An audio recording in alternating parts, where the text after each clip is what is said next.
Islam itu masuk kepada bangsa kita awal sekali. Sebagian ahli sejarah mengatakan Islam ini masuk ke Nusantara pada masa Khulafaur Rasyidin. Kira-kira pada masa pemerintahan Sayyidina Utsman bin Affan radhiyallahu anhu. Ada yang mengatakan pada masa Bani Umayyah. Ada yang mengatakan seperti itu. Cuman penyebaran Islam ini mulai dilakukan secara besar-besaran, luar biasa, itu sekitar abad ke-7 Hijriah.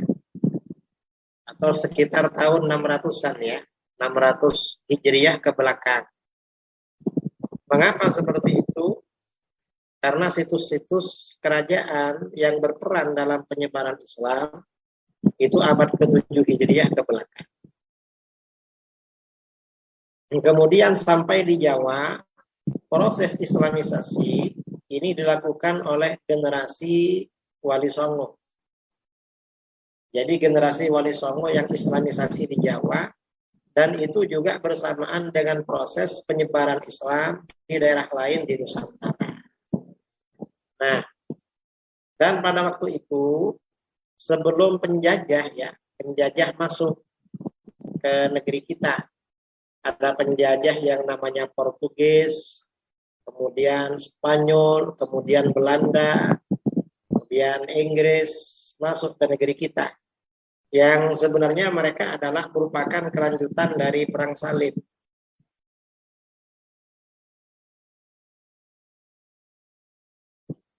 Jadi kelanjutan dari Perang Salib pada waktu itu, akhirnya Kristen disebarkan di negeri kita. Nah, yang perlu kita tahu, sebelum penjajah ini datang ke negeri kita, kata sebagian ulama, bangsa kita ini yang diislamkan itu baru 30%. Sebelum penjajah masuk ke sini. Umat Islam ini kira-kira 30% waktu itu. Bangsa kita yang Islam kira-kira 30%. Nah, kemudian penjajah datang kepada bangsa kita. Kalau di dalam pelajaran sekolah dasar dulu, Belanda itu katanya datang ke Indonesia untuk mencari rempah-rempah. Dulu gak berpikir, benar enggak mereka ke sini mencari rempah-rempah. Masa mencari rempah-rempah harus menjajah, kerja paksa, dan lain sebagainya. Ternyata setelah kita dewasa, kita paham bahwa masuknya penjajah ke sini itu juga bagian dari rangkaian episode Perang Salib. Nah, setelah Indonesia merdeka, bangsa kita ini merdeka. Ternyata bangsa Indonesia ini muslimnya hampir 90%. Artinya apa? Yang 20%, 20 atau 30, kira-kira 20% ya waktu itu. Yang 20% itu masuk sebelum era penjajahan, kemudian yang 70% itu diislamkan pada masa-masa penjajahan. Nah, dan itu masuklah yang namanya Kristen melalui para penjajah yang memang menyebarkan agama Kristen di negeri kita. Nah, kemudian setelah merdeka, tentunya karena Kristen ini juga sudah kuat ya di negeri kita, Islam juga kuat, tentunya ada interaksi, ada polemik, ada perdebatan, ada dialog perdebatan lintas agama. Nah, dari sini, maka bagaimana menjadi penting bagi umat Islam, di antara umat Islam itu harus yang ahli dalam bidang kristologi. Mengapa perlu ada yang ahli dalam bidang kristologi? Karena orang Kristen sudah bagian dari bangsa kita juga. Dan itu pasti ada interaksi dengan umat Islam. Kalau tidak ada ahli kristologi, ini bermasalah bagi umat Islam. Ini pentingnya ilmu kristologi. Nah, belajar kristologi ini Kita ini kalau berbicara tentang kristologi, artinya ulama-ulama muslim yang pakar dalam kristologi. Ini banyak sekali sebenarnya. Bahkan banyak ya dari para filsuf, para ulama besar kita. Para ulama besar kita ini sebenarnya juga punya karangan-karangan dalam bidang kristologi. Contohnya siapa? Misalnya Imam Al-Ghazali. Imam Al-Ghazali ini kebanyakan orang mengenal beliau seorang ahli tasawuf. Beliau punya kitab yang berjudul Ihya Ulumuddin, misalnya. Atau mungkin menganggap beliau ahli fikih dengan beberapa kitabnya seperti Al-Basit, Al-Wasit, Al-Wajiz. Atau beliau ahli akidah seperti kitabnya Al-Iqtisad dan lain sebagainya. Tapi Imam Ghazali ini, atau beliau dianggap ahli filsafat. Karena beliau punya dua kitab filsafat yang sangat monumental, yaitu Maqasidul Falasifah dan Tahafutul Falasifah. Tapi lebih dari itu, imam kita yang satu ini, Imam Ghazali, itu juga pakar kristologi. Beliau punya kitab yang populer yang berjudul Ar-Raddul Jamil ala Ilahiyyat Isa bi Syarihil Injil. Bantahan yang indah atas ketuhanan Isa dengan berdasarkan teks-teks Injil yang sangat jelas. Nah, ini artinya apa? Imam Al-Ghazali, karena memang orang Kristen ini mempertuhankan Nabi Isa, termasuk perbedaan pokok antara Islam dengan Kristen ini adalah menyikapi Nabi Isa. Kalau kita umat Islam menganggap Nabiullah Isa ini seorang nabi yang diutus oleh Allah Subhanahu wa taala, seorang nabi dan rasul, beliau juga hamba Allah, tidak mengaku Tuhan. Nah, sementara orang Kristen mempertuhankan Yesus atau Nabi Isa, dan juga Bunda Maria. Maka bagaimana Imam Al-Ghazali perlu membantah terhadap ketuhanan Nabi Isa ini berdasarkan teks-teks, data-data yang valid di dalam kitab Injil. Nah, artinya apa? Dunia kristologi atau ilmu kristologi bukan sesuatu yang asing bagi para ulama kita. Dan sayangnya dunia pesantren termasuk saya tidak mendalami masalah kristologi ini.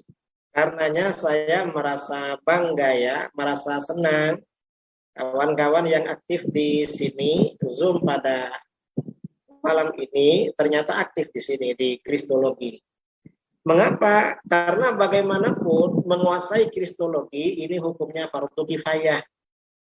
Sebagian umat Islam harus ada yang ngerti seperti ini. Di kristologi. Ini contoh ya Imam Ghazali. Kemudian ada lagi generasi setelah Imam Ghazali. Imam siapa? Imam Syekh Ibnu Taimiyah. Syekh Ibnu Taimiyah ini mungkin orang beranggapan dia pendobrak dalam masalah tasawuf ya, dianggap anti tasawuf atau akidah, berbeda dengan mayoritas umat Islam misalnya. Padahal bukan cuma itu. Syekh Ibnu Taimiyah ini juga seorang kristologi. Kristolog beliau. Beliau punya kitab ya, Al-Jawabus Sahih. Beliau punya kitab berjudul Al-Jawabus Sahih liman baddala dinal Masih. Jawaban yang benar terhadap orang-orang yang telah merevisi, terhadap orang-orang yang merubah terhadap agama Al-Masih.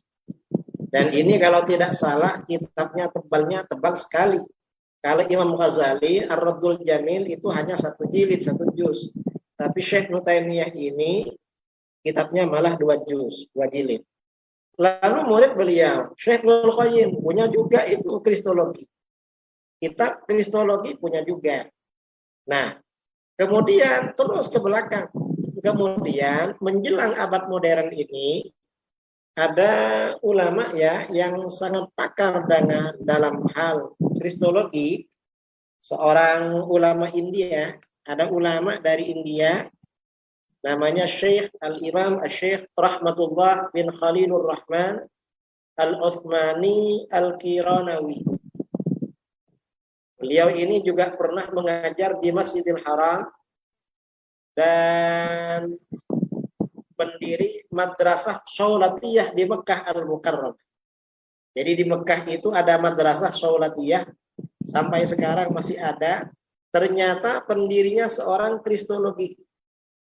Beliau asalnya orang India. Nah, di sini beliau menulis kitab berjudul Izharul Haq.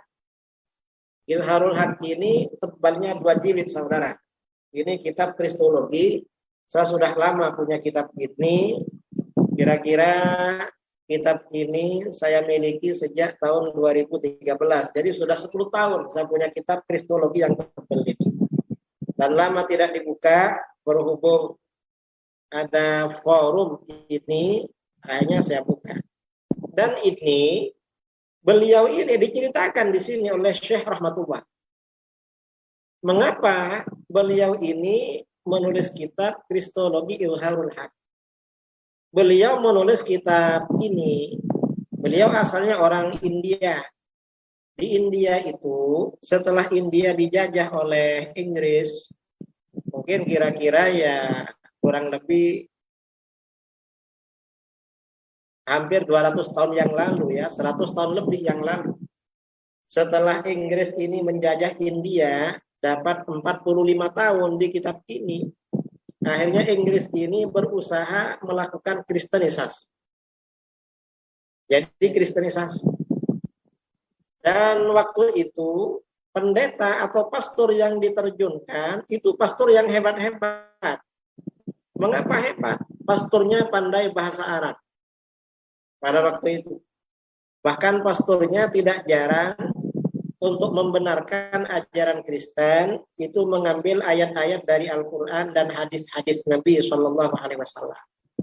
Katanya waktu itu seperti itu. Sehingga dengan demikian banyak umat-umat Islam yang awam ini adalah umat-umat Islam awam terpengaruh dengan pastor dari Inggris ini. Disebutkan namanya seorang pendeta, namanya Profesor Dr. Vander namanya. Kemudian beliau ini menantang Vander ini berdebat dengan beliau. Ada beberapa poin yang ditantang debat oleh beliau, dan orang Kristen ini, Profesor Vander ini menulis kitab untuk membenarkan ajaran Kristen, membenarkan ketuhanan Yesus, menulis kitab berjudul Mizanul Haq, timbangan kebenaran. Dan siapa ini? Syekh Rahmatullah ini menantang debat pendeta Inggris ini di halayak ramai. Debat terbuka. Karena didesak debat-debat, akhirnya Vander ini mau. Kemudian poin yang mau dibicarakan waktu itu ada 5 poin yang mau dibicarakan. Ternyata dalam dialog pertama dapat 2 poin. Vander ini kalah telak dalam debat itu. Dan Vander menolak untuk meneruskan debat 3 poin berikutnya. Karena yang mau diperdebatkan ada 5 poin. Jadi Vander ini kewalahan. Karena waktu itu perdebatannya di hadapan para pakar, di hadapan para ulama, ditonton oleh masyarakat. Setelah Vander ini kalah telak, kemudian tidak lama kemudian Syekh Rahmatullah ini ke Tanah Suci. Sampai di Tanah Suci berjumpa dengan gurunya, seorang mufti ulama Syafi'iyah di Mekah Al-Mukarramah. Waktu itu beliau ini dianggap ulama yang paling karismatik, paling alim, yaitu Al-Imam Sayyid Ahmad bin Zaini Dahlan. Kemudian Syekh Rahmatullah ini bercerita dialognya dengan Vander, dengan Kristen ini.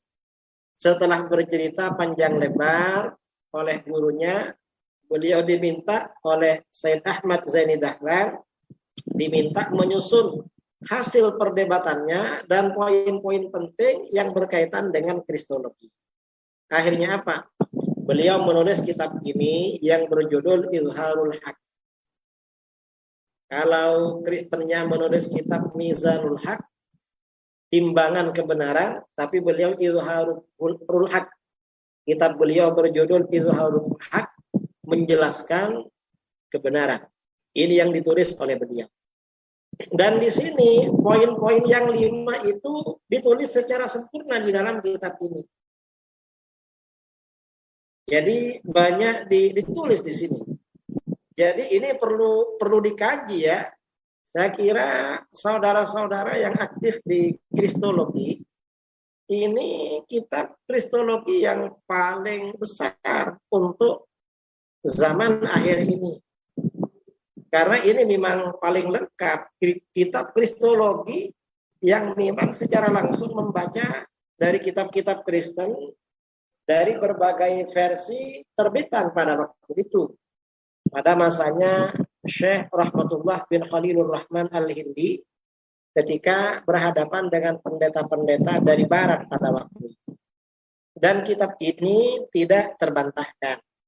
Nah, akhirnya kitab ini terbit. Dari kitab ini lahir seorang kristolog India yang sangat populer dulu, yaitu almarhum Syekh Ahmad Didat. Jadi Syekh Ahmad Didat ini terinspirasi dengan Syekh Rahmatullah ini.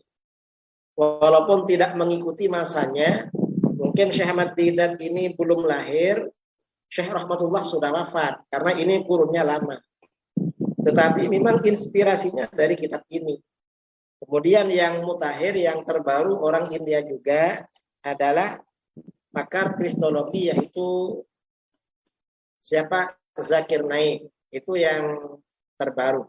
Nah, ini dunia kristologi ya, sejarah perkembangan sekelumit sejarah perkembangan kristologi di dunia Islam. Jadi ini sekilas yang perlu saya ceritakan kepada saudara-saudara. Dan mungkin saudara-saudara karena memang menggeluti dunia kristologi, bisa jadi sebenarnya lebih tahu daripada saya seluk-beluk masalah seperti ini. Nah, tapi di sini yang juga perlu saya tegaskan dalam menjelaskan ya, atau di dalam berdialog atau dalam berinteraksi dengan orang-orang di luar Islam, utamanya orang-orang Kristen.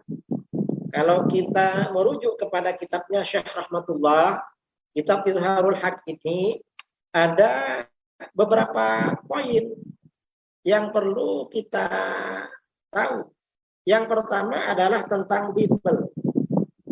Tentang Bible atau Perjanjian Lama dan Perjanjian Baru. Ini menjadi kajian utama. Di mana kajian pertama? Di dalam Al-Quran.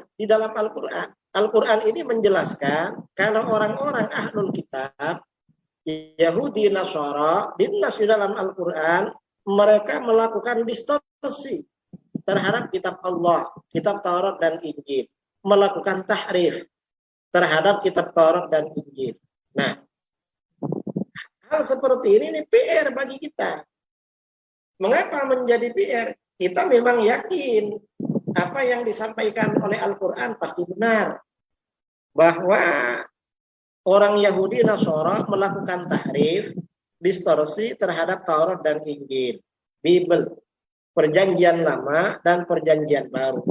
Tetapi kita harus mampu membuktikan baik kepada umat Islam sendiri maupun kepada umat yang mengikuti Bible itu sendiri.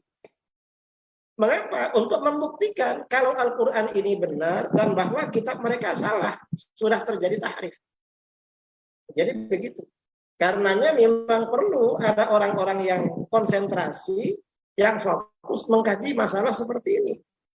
Untuk membuktikan kalau Bible, Perjanjian Lama dan Perjanjian Baru ini benar-benar terjadi tahrif, terjadi distorsi. Mengapa? Dengan demikian mungkin nanti ada ya saudara-saudara kita ya, atau siapa yang ragu-ragu dengan Islam bisa menjadi semakin yakin, semakin mantap. Kemudian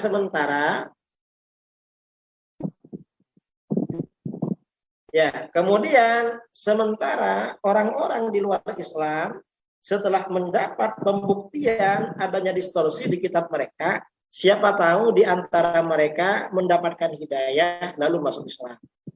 Dan ini banyak terjadi. Kita kalau mengikuti berita-berita orang-orang yang baru masuk Islam di barat itu sebagian karena pusing membaca kitab suci mereka. Nah, kemudian juga yang dijelaskan tentang Bible ini banyak terjadi kesalahan ya, banyak terjadi kesalahan. Kemudian terjadi kontradiksi antara satu ayat dengan ayat yang lain.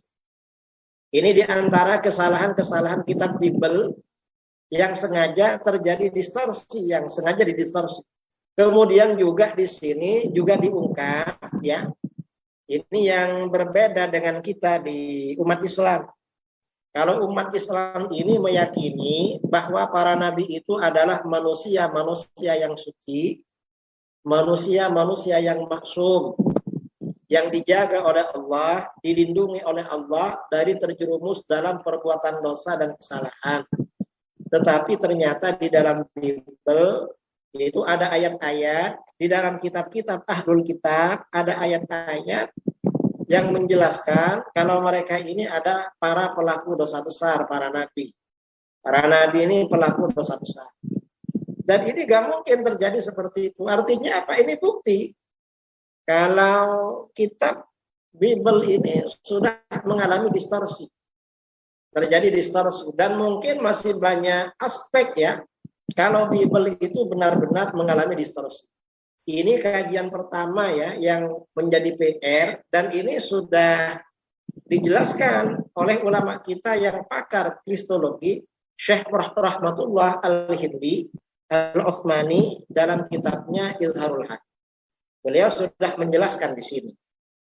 Nah, kemudian lagi selain masalah ini yang berkaitan dengan Islam, yang juga perlu dijelaskan adalah status Nabi Isa alaihissalam.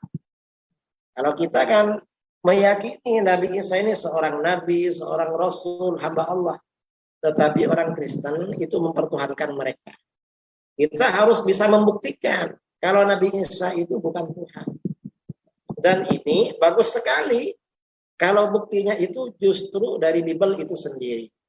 Seperti dijelaskan oleh para ulama-ulama dulu yang pakar dalam bidang kristologi.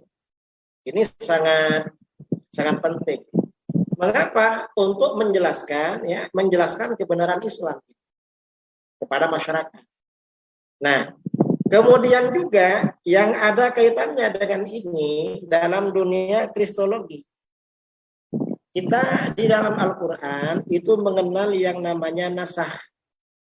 Nasakh itu artinya perubahan sebagian hukum-hukum syariat itu oleh Allah itu dirubah. Dan itu terjadi baik perubahan dari nabi sebelumnya pada nabi berikutnya. Misalnya sebagian syariat yang ada di Yahudi yang berkaitan dengan fikih itu dirubah di dalam syariatnya Nabi Isa alaihissalam. Kemudian syariatnya Yahudi dan Nabi Isa yang berkaitan dengan fikih dirubah oleh syariat Islam. Nah, hubungannya dengan kristologi apa? Orang Yahudi dan orang Nasrani menolak yang namanya nasakh. Nasakh kata mereka gak mungkin terjadi kalau itu dari Tuhan. Kalau menurut kita ya terjadi. Karena ada ayatnya di dalam Al-Quran. Mengapa terjadi? Nasakh itu tujuannya ya hukum itu berubah karena kondisional. Karena berkaitan dengan situasi. Setelah situasi berubah maka hukum berubah. Itu hanya sebagian hukum saja yang terjadi nasakh. Nah, agama lain di luar Islam, Yahudi Nasara, itu menolak terjadinya nasakh. Ini diantara bahan dalam dunia kristologi ya yang perlu kita kuasai. Ya saya sendiri ya sebenarnya tidak menguasai betul masalah ini. Kemudian juga ya yang menjadi bahasan di dunia kristologi adalah membuktikan kenabian Nabi kita, Nabi besar Muhammad Shallallahu Alaihi Wasallam. Ini perlu dibuktikan. Karena orang-orang Yahudi Nasrani itu menolak kenabian beliau. Dan bagus sekali kalau bukti-bukti kenabian beliau Shallallahu Alaihi Wasallam itu buktinya justru diambil dari Bible. Dan ini banyak dilakukan oleh pakar kristologi kita. Bahwa Nabi kita ini memang benar-benar Nabi, itu buktinya dari Bible. Nah, kalau kita umat Islam membuktikan kenabian beliau, ini banyak sekali. Membuktikan apa? Yang pertama dari Al-Quran. Al-Quran ini merupakan salah satu bukti kalau Nabi kita Muhammad SAW adalah seorang Nabi. Mengapa Al-Quran menjadi bukti? Karena Al-Quran ini benar-benar menjadi mukjizat. Mukjizat yang berlaku hingga hari kiamat. Dan sampai sekarang masih ada. Ini Al-Quran. Baik kemukjizatan Al-Quran ini pada masa turunnya. Misalnya ditinjau dari segi susunan bahasanya. Kemudian juga rangkaian-rangkaian ayatnya. Ini mukjizat yang luar biasa. Di mana manusia yang ahli sastra sekalipun itu tidak mampu menyusun susunan narasi yang nilai sastranya seperti Al-Quran itu tidak mampu. Karenanya dulu banyak ahli sastra Arab begitu mendengar ayat-ayat Al-Quran itu masuk Islam. Mengapa? Karena Al-Quran ini memang benar-benar dari Allah. Manusia agak mampu melakukan seperti itu. Nah, dan Al-Quran, kalau kita ini mampu membuktikan kebenaran Al-Quran, maka secara otomatis, secara tidak langsung, kita berarti membuktikan kalau baginda Rasulullah SAW itu adalah seorang Nabi. Jadi begitu. Memang perlu ini membuktikan kebenaran Al-Quran. Dan ini akhir-akhir ini semakin banyak ya berita orang-orang Barat, orang-orang Kristen atau Yahudi, mengapa dia masuk Islam? Katanya sebagian karena penasaran dengan Al-Quran, mau mencari kelemahan Al-Quran. Al-Quran mau dicari kesalahannya, mau dicari kelemahannya. Setelah mereka cari-cari, ternyata Al-Quran ini gak ada kelemahannya. Akhirnya mereka yang lemah dan masuk Islam. Nah, kita ini penting menjelaskan kebenaran Al-Quran. Karena dengan pembuktian kebenaran Al-Quran, berarti kita membuktikan kenabian Nabi kita Muhammad SAW. Ini termasuk tugas seorang kristolog ya, ahli kristologi. Karena kita harus mampu membuktikan kenabian beliau. Ini dilihat dari segi Al-Quran. Kemudian apalagi? Membuktikan kebenaran Nabi kita bisa dari syariat-syariatnya. Bahwa hukum-hukum yang ada di dalam syariat Islam itu juga mengandung mukjizat. Mungkin ini bisa masuk ke kajian Al-Quran tadi. Cuma karena syariat di dalam hadis ini ada, maka bisa lebih spesifik daripada pembuktian kebenaran Al-Quran. Jadi bisa lebih khusus daripada itu. Nah, ini membuktikan ya kebenaran kenabian baginda Rasulullah SAW, bahwa baginda Nabi ini seorang Nabi akhir zaman. Setelah beliau tidak ada Nabi lagi. Bukti nomor satu kebenaran agama beliau, kebenaran kenabian baginda SAW, adanya kebenaran untuk melakukan pembuktian kebenaran Al-Quran. Dan ini banyak terjadi, banyak dilakukan ya di dunia barat ya. Sebagian pakar yang masuk Islam kemudian meneliti ayat-ayat hukum-hukum yang ada di dalam Al-Quran. Kemudian hukum-hukum itu diungkapkan pada orang lain, orang yang nggak mau masuk Islam ditantang, akhirnya yang ditantang itu akhirnya masuk Islam juga. Jadi begitu. Kemudian lagi ya membuktikan ya pembuktian kenabian Nabi kita SAW. Pakai apa lagi? Nah, pembuktian kenabian Nabi kita juga ini bisa dari sirah kepribadian beliau.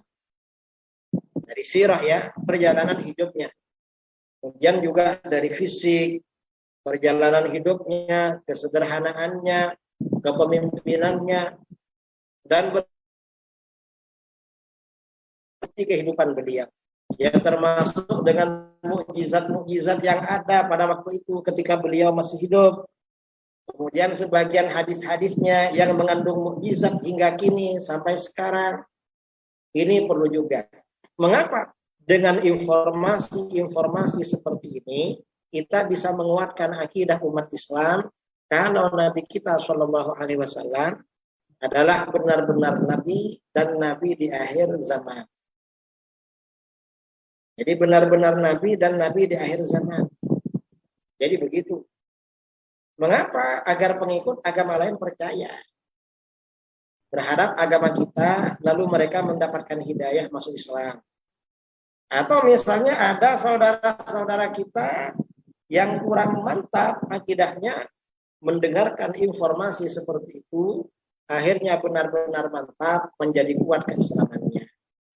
Dan ini banyak terjadi ya di negara-negara barat, orang-orang yang meneliti hukum-hukum Islam, sebagian meneliti itu untuk mencari-cari kelemahannya. Tetapi akhirnya bagaimana? Akhirnya dia yang nampak kelemahannya, kemudian dia masuk Islam. Ini di antara poin-poin kristologi yang perlu dikaji pada perkembangan zaman seperti sekarang ini. Walhasil saudara-saudara, seperti saya katakan tadi, bahwa mempelajari ilmu kristologi ini hukumnya fardu kifayah. Bukan sunnah saudara, tapi fardu. Cuma fardunya fardu kifayah. Mengapa? Umat Islam itu harus ada yang punya ilmu, punya perangkat pengetahuan seperti itu. Mengapa? Karena ini memang tantangan pada masa sekarang. Negeri kita ini, negeri Indonesia, gak semuanya muslim. Ada beberapa kepercayaan. Umat Islam, di antara mereka harus ada generasi kader-kader umat Islam yang mumpuni, yang benar-benar menguasai ilmu kristologi. Siapa tahu dengan ilmu kristologi yang dikuasainya, akhirnya orang-orang yang masih ragu-ragu masuk Islam apa enggak, akhirnya mantap masuk ke dalam Islam. Karena ini juga bagian dari ilmu kristologi, termasuk sirah nabawiyah, ya, kemudian juga informasi-informasi yang terdapat dalam sirah nabawiyah, informasi dalam Al-Quran, informasi di dalam hadis-hadis, ini juga perlu diperdalam. Tentunya yang berkaitan dengan kristologi ini. Mengapa? Kalau yang ini, yang internal, ajaran Islam ini tujuannya internalisasi, yaitu penguatan umat Islam itu sendiri akan kebenaran agamanya.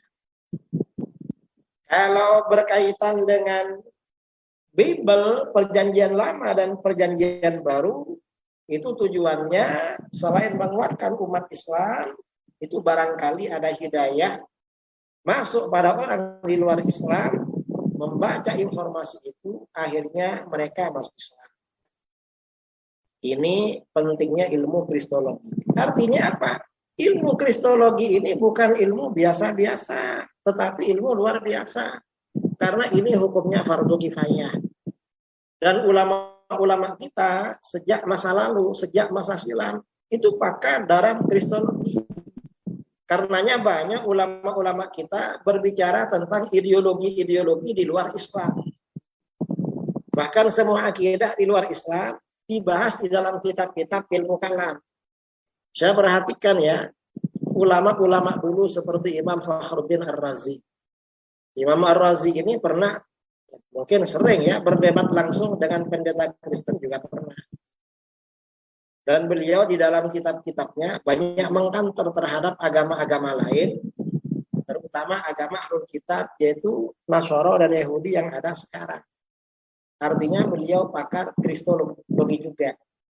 Dan para ahli teologi, para ahli akidah di dalam Islam pada masa lalu, pada masa silam, Itu memang sepertinya kalau kita baca referensi kitab-kitab karya yang mereka tinggalkan pada kita, mereka sepertinya ya memang pakar dalam kristologi. Jadi artinya apa? Ilmu kristologi bukan ilmu yang asing bagi umat Islam. Mengapa bukan asing? Pendahulu-pendahulu kita, guru-guru kita dulu, ulama-ulama kita dulu, itu banyak yang pakar dalam bidang kristologi. Karenanya saya sangat mengapresiasi kepada saudara-saudaraku yang aktif di podcast atau aktif di Zoom pada malam ini yang memang menekuni bidang kristologi. Mengapa di negeri kita ini banyak kantong-kantong di mana non-muslim itu mayoritas, muslimnya minoritas. Dan sudah jarang kalau dulu ya di daerah-daerah di mana banyak non-muslim, itu sebagian ulama menyempatkan seminggu sekali, sebulan sekali berdakwah ke daerah-daerah non-muslim. Lalu mengajak mereka masuk Islam. Sekarang ini sepertinya mulai berkurang. Ini PR saudara-saudara bagi kita. Gimana sekiranya kristologi ini benar-benar dipahami.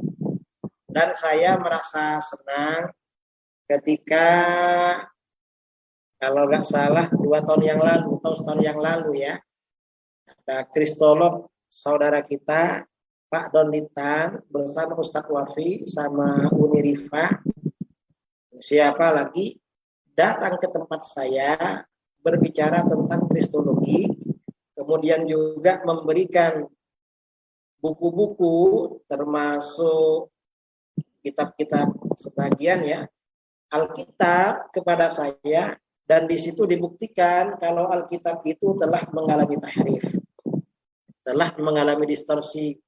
Dan ini sangat penting untuk proses islamisasi di negeri kita. Nah, barangkali ini pengantar diskusi dari saya, pentingnya kita mempelajari ilmu kristologi, karena ilmu ini telah diwariskan oleh ulama-ulama kita dulu. Dan juga perlu melakukan komparasi kitab-kitab kristologi yang ditulis pada 900 tahun yang lalu.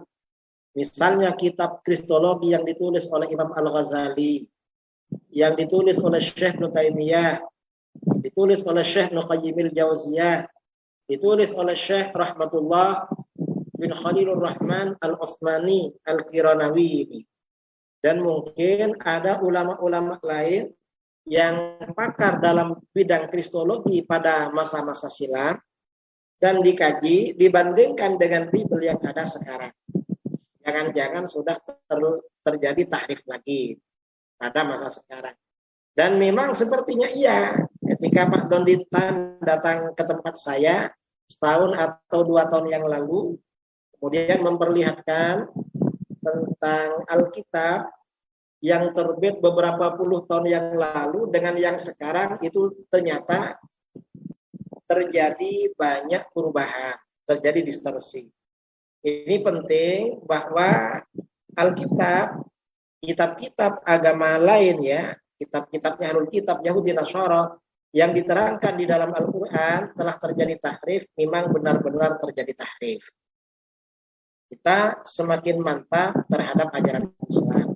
Nah, barangkali ini materi pengantar diskusi dari saya dengan saudara-saudara di malam 27 Ramadan ini. Mudah-mudahan ini bersamaan dengan malam Lailatul Qadar, kita mendapatkan keberkahan malam Lailatul Qadar pada malam ini. Allah mengampuni dosa-dosa kita semuanya, kurang lebihnya wal afu minkum. Assalamualaikum warahmatullahi wabarakatuh. Waalaikumsalam warahmatullahi wabarakatuh. Saya sebagai moderator, sekarang adalah sesi tanya jawab teman-teman. Bagi teman-teman yang ingin bertanya, bisa raise hand. Bisa raise hand. Dan yang diizinkan oleh moderator akan mempertanyakan apa yang ditanya, kemudian ya raise hand dulu ya, nanti kita bacakan apa yang ditanya, lalu dibuka mic-nya. Oke, untuk yang pertama, ini karena ada titipan, Ustadz. Sebelum kita kembali kepada More Reski dan Mas Indra, ini ada titipan dari Gurunda Zuma mengenai surah Al-Maidah ayat 116. Saya bacakan dulu ayatnya. A'udzubillahi minasyaitonirrajim. Bismillahirrahmanirrahim. Wa idh qala Allahu ya Isa ibn Maryam a anta qulta linnas ittakhiduni wa ummiya ilahaini min dunillah. Qala subhana ma yakunu li an aqula ma laysa li bihaqq. In kuntu qultuhu faqad alimtah. Ta'lam ma fi nafsi wala a'lamu ma fi nafsik innaka anta 'allamul ghuyub. Dan ingatlah ketika Allah Subhanahu wa taala berfirman, wahai Isa putra Maryam, engkaukah yang mengatakan kepada orang-orang, jadikanlah aku dan ibuku sebagai dua Tuhan selain Allah? Lalu Nabi Isa menjawab, Maha suci engkau, tidak patut bagiku mengatakan apa yang bukan hakku. Jika aku pernah mengatakannya, tentulah engkaulah yang mengetahuinya. Engkau mengetahui apa yang ada pada diriku, dan aku tidak mengetahui apa yang ada padamu. Sungguh, engkaulah yang maha mengetahui segala yang gaib. Di dalam surah Al-Maidah ayat 115, di sini menjelaskan bahwa seolah-olah Nabi Isa itu dituduh oleh orang-orang Nasrani bahwa beliau telah mengakui dirinya dan ibunya sebagai Tuhan. Dan Allah juga begitu. Sehingga Allah, apakah Allah ini menegur atau memberi peringatan atau bagaimana? Mohon penjelasannya, Ustadz. Itu pertanyaan pertama, Ustadz.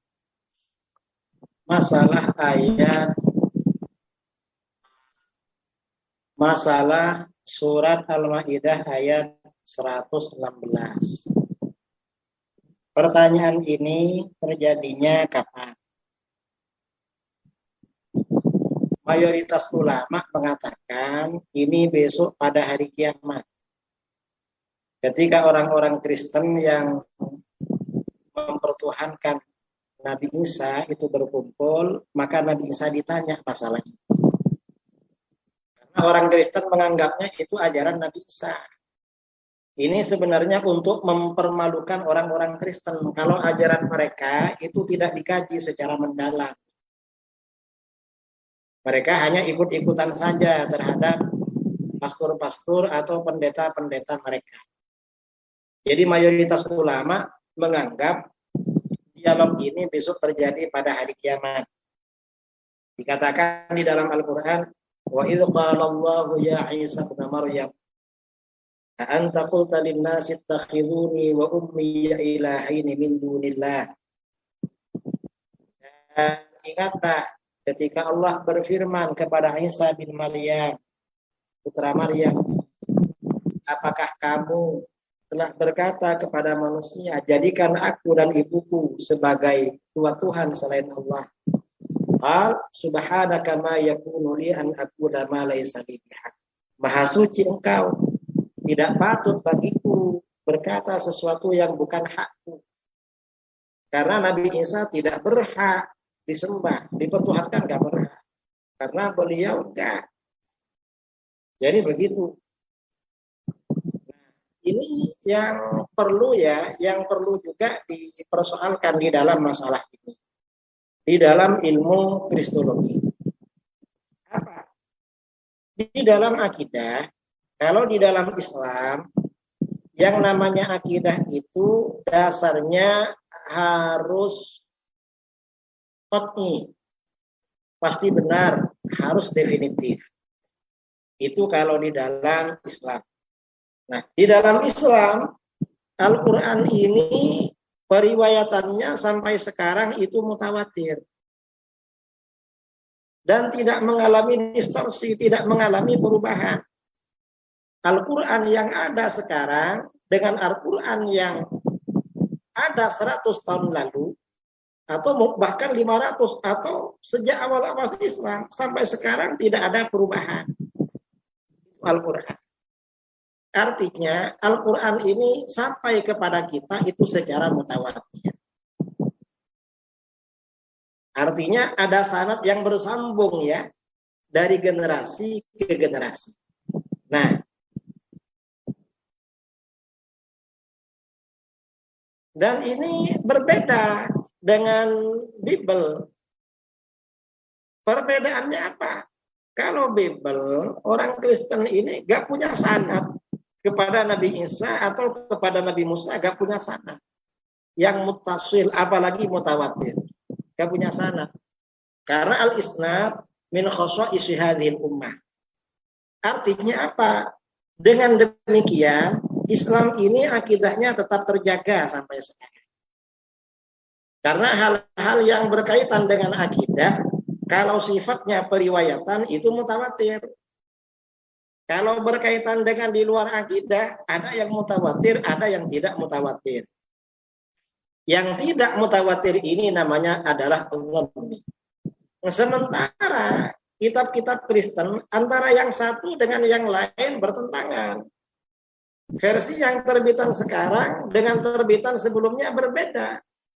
Dengan terbitan sebelumnya berbeda. Dari sini berarti terjadi keterputusan di dalam kitab Bible. Karenanya orang di luar Islam itu sebenarnya tidak teliti dengan akidah yang mereka ikuti. Mengapa? Karena dasarnya tidak qat'i. Tidak pasti benar, tidak definitif. Sanadnya tidak ada. Karena sanad ini termasuk keistimewaan umat Islam. Jadi begitu. Ada hubungan dengan ayat tadi maksudnya. Artinya dialog itu menurut mayoritas ahli tafsir itu terjadi besok pada hari kiamat. Ketika orang-orang Kristen dipertanggungjawabkan. Mereka mengakunya katanya dari Nabi Isa. Ternyata kata Nabi Isa, enggak. Nabi Isa enggak pernah mengajak mempertuhankan dirinya dan ibunya. Enggak pernah. Kalau terjadi seperti itu dari mana?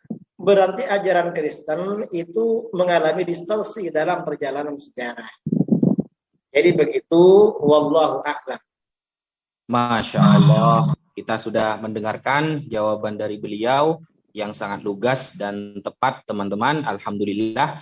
Untuk pertanyaan kedua, kita persilahkan More Reski, ya, More Reski untuk mengajukan pertanyaannya. Tafadhol, More. Satu pertanyaan, More. Ustaz Wafi. Assalamualaikum warahmatullahi wabarakatuh. Kiai Haji Muhammad Idris Romli. Saya ingin bertanya gini, Kiai. Di dalam Bible itu tahrif yang tadi tidak hanya terjadi dari sisi original teksnya atau bahasa aslinya, melainkan juga terjemahan. Mungkin izin Pak Kiai, saya boleh buka data ini untuk saya tunjukkan kepada Pak Kiai. Izin saya share screen sebentar. Bisa, kok nggak bisa muncul ya?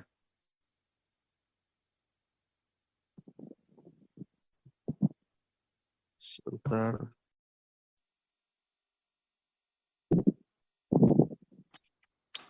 Oh, nggak bisa muncul. Oke, saya bacakan saja.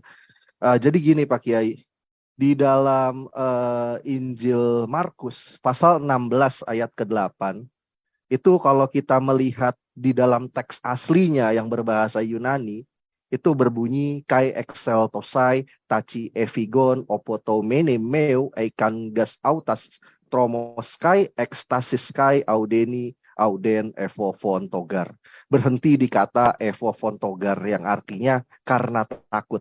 Nah, sedangkan kalau kita melihat di dalam terjemahan di Markus 16 ayat 8 yang versi bahasa Indonesia, itu setelah karena takut ternyata ada ayat tambahan paragraf selanjutnya yang bunyinya dengan singkat mereka sampaikan dan bla bla bla bla bla bla. Ditambahkan terjemahannya satu paragraf.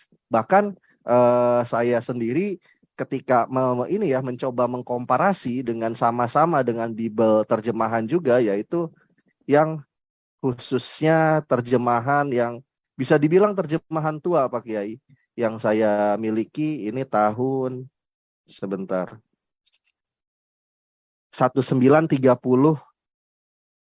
cetakannya, dari Amsterdam tapi berbahasa Indonesia. Nah, Markus 16 ayat 8 tadi hanya satu paragraf, berhenti di karena takut. Sangat berbeda sekali dengan Bible yang versi tahun 2019 yang Markus 16 ayat 8-nya terdiri dari 2 paragraf. Nah, pertanyaan saya satu kepada Pak Kiai.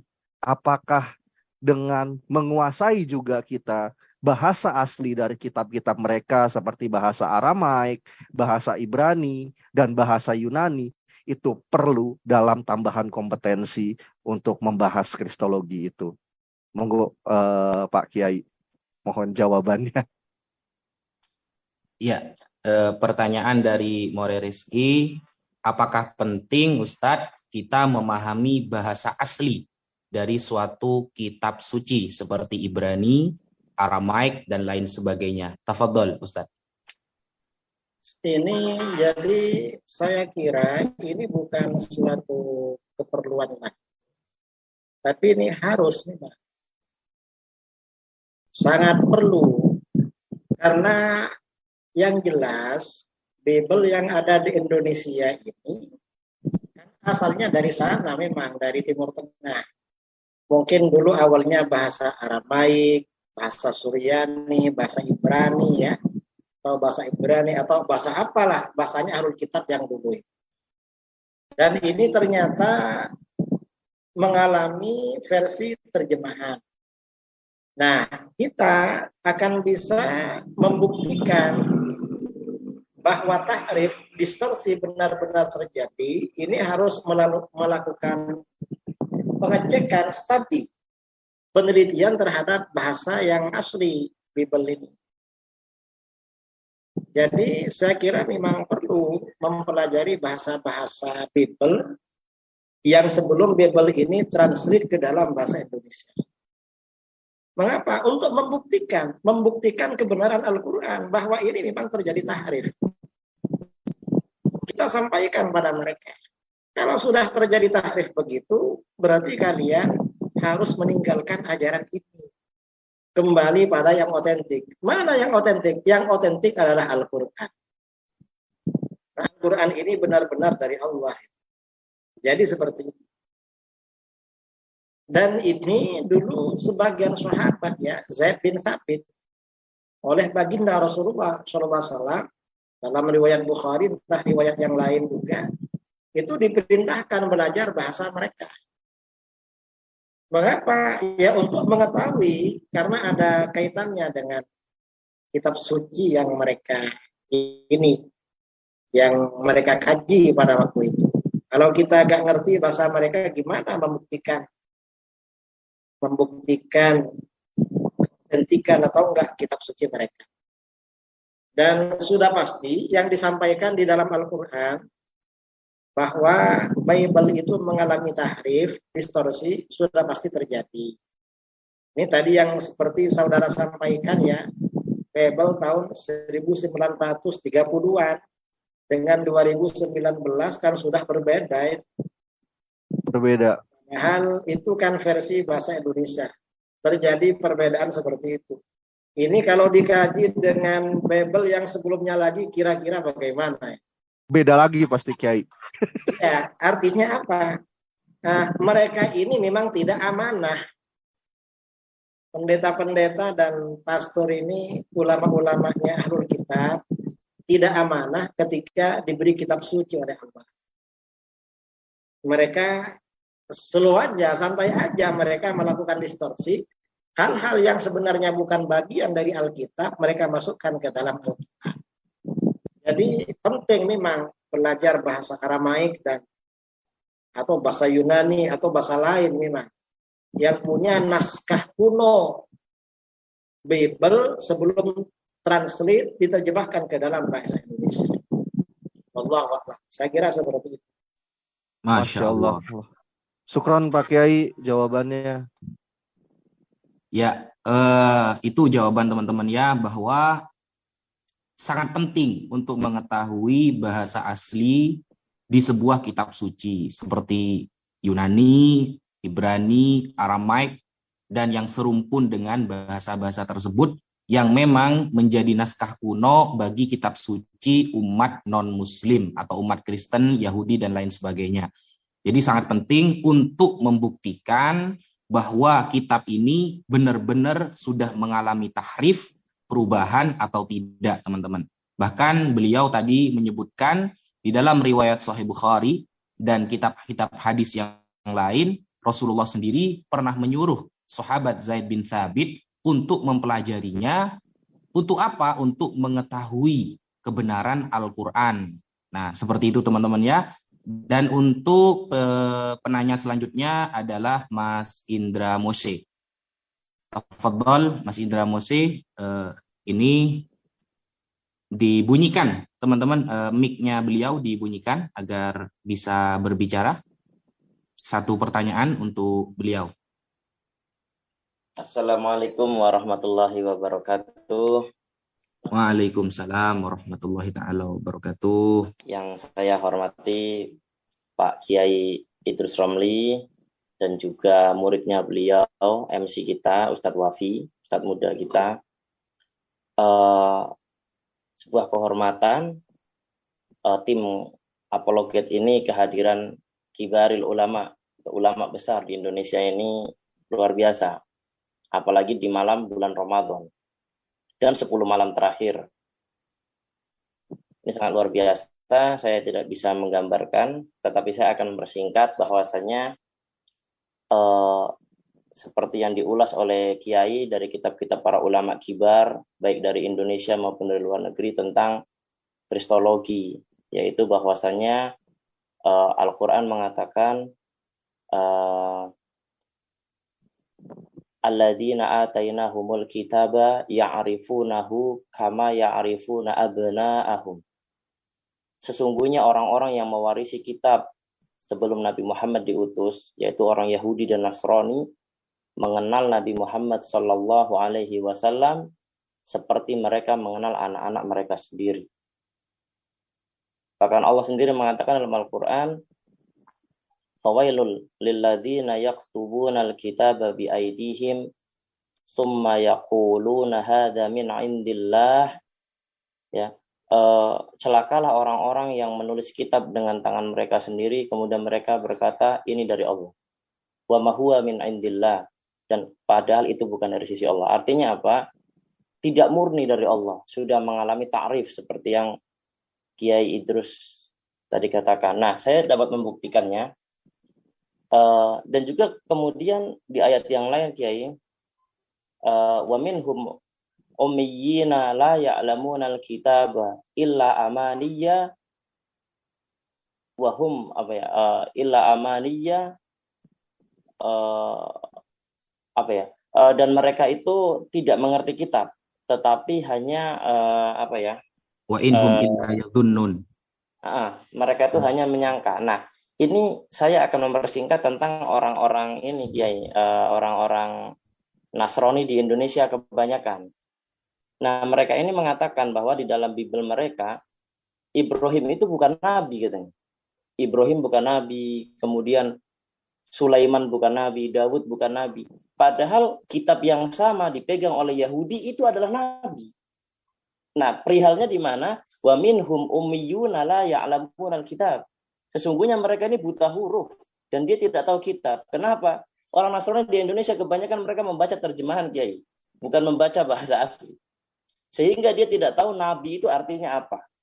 Saya akan mengulas nabi dari bahasa Ibrani, Kiai, mohon maaf. Yaitu nabi itu dalam bahasa Ibrani itu disebut nevi, dari kata nava dalam bahasa Ibrani yang artinya mengabarkan. Jadi nevi artinya yang memberikan kabar. Nah, memberikan kabar bagaimana? Yinbo haddafar min ha Elohim. dia mengabarkan firman dari Allah le bani Adam, kepada Bani Adam, kepada manusia. Artinya Nabi adalah seorang yang menerima firman dari Allah dan dia sampaikan kepada Bani Adam. Dalam bahasa Ibrani seperti itu. Nah, ini kan seperti Islam. Apa itu Nabi? Berasal dari kata naba'a, yang artinya mengabarkan. Yaitu apa? Mengabarkan apa yang Allah firmankan kepada Nabi itu dan disampaikan kepada manusia. Nah, ini menunjukkan bahwa mereka ini tidak mengerti tidak mengerti bahasa aslinya. Nah, ini pendapat Kiai bagaimana? Untuk kami para apologet, kami berhasil membuktikan apa yang Al-Quran katakan dan praktek lapangannya memang begitu. Wa minhum ummiyina la ya'lamunal kitab. Mereka sebenarnya buta huruf, tidak mengerti kitab, dan saya bisa buktikan itu Kiai dari mereka tidak tahu bahwa Ibrahim itu nabi. Kurang lebihnya gitu Kiai, mohon maaf. Saya kira Kiai lebih paham jauh daripada saya. Mohon pendapatnya untuk yang ini Kiai. Ketika mereka hanya menggunakan kitab dengan terjemahan dan mereka meninggalkan yang aslinya. Sehingga akhirnya mereka terombang-ambing dalam kesesatan. Mohon maaf jika ada tutur kata yang salah, para Kiai. Billahi taufiq wal hidayah. Wassalamualaikum warahmatullahi wabarakatuh. Waalaikumsalam warahmatullahi taala wabarakatuh. Pertanyaan dari Mas Indra Moshe, Ustadz, mengenai bahwa kalangan Kristen ini memang memahami suatu kitab suci itu pakai terjemahan. Makanya tidak jarang, betul kata Ustadz barusan, mereka sangat merendahkan derajat para nabi, termasuk Nabi Ibrahim dan Nabi Dawud itu bukan nabi kata mereka. Dan banyak ya seperti Nabi Lut itu berzina dengan anaknya waktu di goa itu. Kemudian mereka mengkritik tentang poligami yang dilakukan oleh Nabi Ibrahim, Dawud juga, sehingga mereka mengklaim bahwa orang-orang ini bukan nabi. Padahal Yahudi menganggap mereka nabi. Begitu Ustaz. Tafadhol Ustaz. Terima kasih ya. Dari sini, pertama kita bersyukur kepada Allah atas nikmat Islam dan iman. Mengapa begitu? Karena di dalam Islam ini, kajian kitab suci itu dalam sekali. Dan memang ilmu agama yang mantap, yang dalam itu di dalam Islam. Sampai-sampai misalnya tafsir Al-Quran. Tafsir Al-Quran itu kan bermacam-macam aliran. Maksudnya aliran keilmuan disiplin. Ada yang menafsirkan Al-Quran berdasarkan ilmu nahwu. Misalnya kitab Al-Bahrul Muhit karangan Abu Hayyan dan semacamnya. Ada yang menafsirkan Al-Quran ditinjau dari ilmu balaghah. Misalnya tafsir Al-Kasyaf Az-Zamakhsyari. Ada tafsir Al-Quran dari segi hukum-hukum fikih seperti kitab-kitab Ahkamul Quran dan lain sebagainya. Dan ini tidak terjadi di agama lain. Termasuk di Kristen tidak ada seperti ini. Kita perhatikan tidak ada. Tidak ada. Jadi kalau memang di dalam Al-Quran dikatakan bahwa orang-orang ahlul kitab itu sebagian memang buta huruf, ya betul memang. Semangat keilmuan tidak seperti di dalam Islam. Dan ini semakin membenarkan ya, semakin menguatkan pada kebenaran Al-Quran. Kalau mereka memang buta huruf. Dan ironisnya lagi, selain buta huruf, di dalam ajaran Kristen ini, kekufuran itu yang diajarkan bukan hanya kufur kepada Allah, tetapi kufur kepada para nabi. Seperti anggapan Nabi Dawud dan Nabi Sulaiman itu bukan nabi. Bahkan kata mereka Nabi Sulaiman itu lama-lama menyembah berhala. Ini kan kufur kalau di dalam Islam. Kalau di dalam Islam, para nabi ini kan posisi manusia suci. Sampai-sampai oleh para ulama ya tentang para nabi ini kan dijelaskan ada sifat wajib, etik, amanah, tabligh, fatanah, kan begitu. Tapi kalau di agama lain kan tidak ada seperti itu. Kita bersyukur di dalam Islam ini ternyata keimanan kepada Allah kita benar-benar bersih, benar-benar murni, tauhid kita dijaga oleh Allah Subhanahu wa taala. Kemudian keimanan kepada para nabi dan para rasul juga dijaga oleh Allah. Dan ini seperti ini perlu diluruskan memang. Anggapan orang-orang di luar Islam yang menganggap seorang nabi bukan nabi perlu diluruskan. Mengapa? Ya khawatir sebagian umat Islam terpengaruh, khawatir.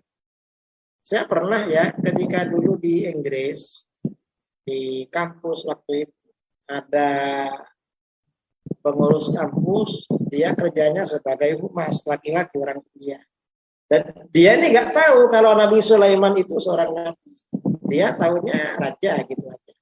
Akhirnya oleh putrinya pada waktu itu yang sudah sekolah madrasah diluruskan. Loh, enggak. Nabi ini, Nabi Sulaiman.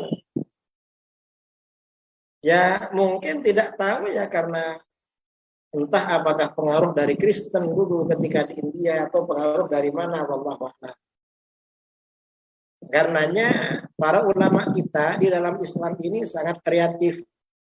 Selain menulis tentang sifat wajib para nabi, kemudian jumlah nabi yang wajib dipercaya. Itu ada berapa? 25.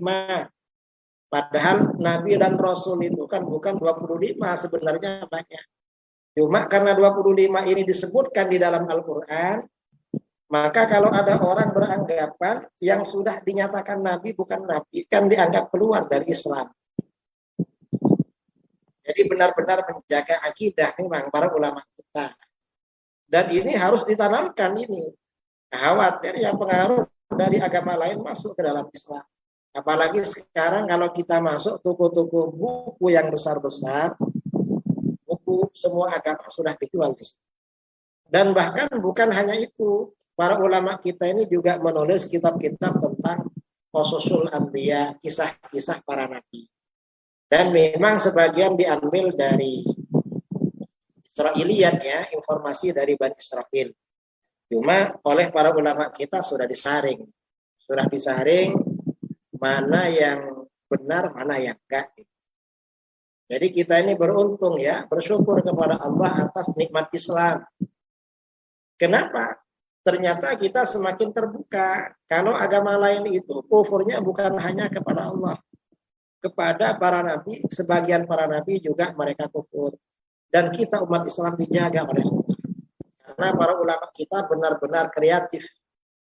Siapa nabi-nabi yang wajib kita imani? Jumlahnya 25. Yang namanya kita jangan sampai keliru itu. Nabi dianggap bukan nabi. Tapi kalau di agama lain malah tidak ada peduli. Artinya kekufuran mereka memang benar-benar parah di dalam masalah. Wallahu a'lam. Masya Allah. Oke, begitu penjelasan dari beliau. Dan ini Gus Yonatan, tafadhol. Yang mau disampaikan Gus Yonatan? Ya, Assalamualaikum warahmatullahi wabarakatuh. Waalaikumsalam. Suara saya, Ustadz Wabi, suara saya keluar ya? Ya, jelas. Wah, Sangat jelas. Alhamdulillah. Yang saya hormati Kiai Haji Muhammad Idrus Ramli yang biasanya saya lihat di YouTube. Alhamdulillah pada kesempatan malam hari ini saya bisa berinteraksi dan kemudian bahkan bisa bertanya. Saya aturkan terima kasih. Mudah-mudahan di bulan Ramadan ini Bapak Kiai Haji Muhammad Idrus Ramli senantiasa dirahmati oleh Allah Subhanahu wa taala. Amin. Okay. Saya mau bertanya Pak Ustadz.